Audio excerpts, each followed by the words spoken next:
Tuneful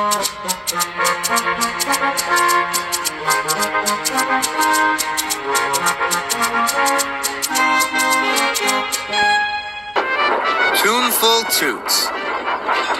The little engines of the narrow gauge railway were always busy.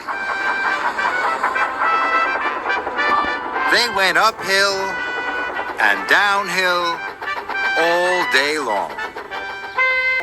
Rusty's favorite journey was by the lake. He liked to toot his horn there. The sound echoed around the hills. Rusty's horn was special. It had two notes, one high and one low. Rusty thought he had a very tuneful toot, but the other engines thought it was the worst noise they'd ever heard. And that made Rusty sad. One morning, the narrow gauge controller, Mr. Percival, had a special announcement to make. Sir Topham and Lady Hatt are to visit our railway this evening, he said grandly. This is a very special occasion, so a brass band is coming to play for them, Mr. Percival added. The engines were very excited. But Rusty was most excited of all. He loved the sounds of a brass band. There was a lot to do. Scarloey and Rheneas brought tables and chairs. Duncan and Peter Sam brought apples and pears from the orchard. And Rusty was to take the brass band on a tour of the hills before the concert. When Rusty pulled into the transfer yards, Mr. Percival was waiting with the brass band.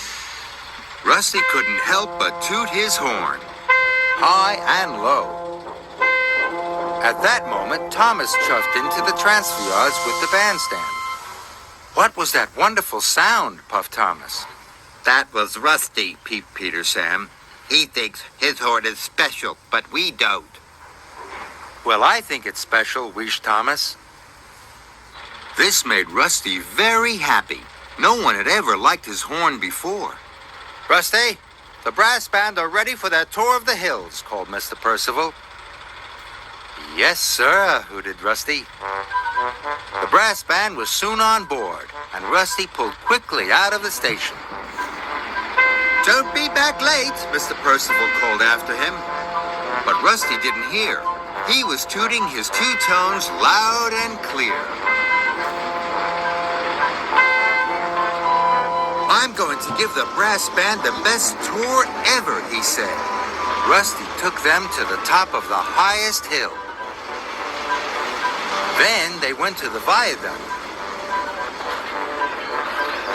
Then he took them to the trestle bridge. It would soon be time for the concert. The band started to tune their instruments. The sound of their notes filled Rusty's funnel. He was very happy. So happy, he forgot all about getting back for the concert. I know, thought Rusty. Now I'll take the band to the lake. He wanted this trip to go on forever and ever. Rusty happily clickety-clacked towards the lake. His horn was toot-tooting to the music of the brass band. He wished all the other engines could hear him now. The ruined castle looked magical in the sunset. Rusty's tuneful train crossed the lake. Then there was trouble. Rusty shuddered to a stop. Rusty had made a terrible mistake. He had gone too far, and he had run out of diesel oil. Now the brass band wouldn't get back for the concert. This was a disaster. Thomas chuffed into the transfer yards with Sir Topham Hatt and Lady Hatt. Mr. Percival looked very unhappy. Rusty had not returned with the brass band. Everyone was very worried. The band leader was very worried too. How will anyone know where we are? He asked Rusty. Suddenly, Rusty tooted very loudly. If you all play and I hoot my horn very loudly, our sound will echo all the way down to the yards. Then everyone will know where we are. The band leader was happy. He waved his baton. 1, 2, 3, he called. The band started to play. And Rusty tooted his two tones louder and prouder than ever before. Thomas was the first to hear the sound. That's Rusty, he puffed. I'm the brass band, Duncan chuffed. Everyone listened. They could hear Rusty's two-tone horn echoing down the valley. They must be in trouble, whistled Thomas. Follow the sound of Rusty's horn, Thomas wished. Then you'll be able to find him. If the brass band is with Rusty, said Sir Topham Hatt, we'll have the concert there. Everyone thought this was a wonderful idea, especially Mr. Percival. The brass band played as loudly as they had ever done. Rusty was sure the whole of Sodor could hear them. Then he saw engine lamps coming towards them. Rusty was so surprised. All the engines were arriving at the lake, and none of them was telling him to be quiet. We have come to hear the concert, boomed Sir Topham Hatt.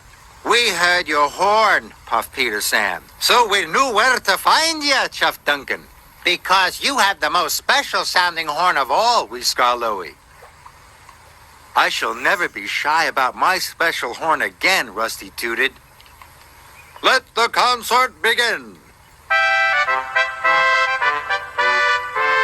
All the engines blew their whistles, and Rusty tunefully tooted his two-tone horn loudest of all.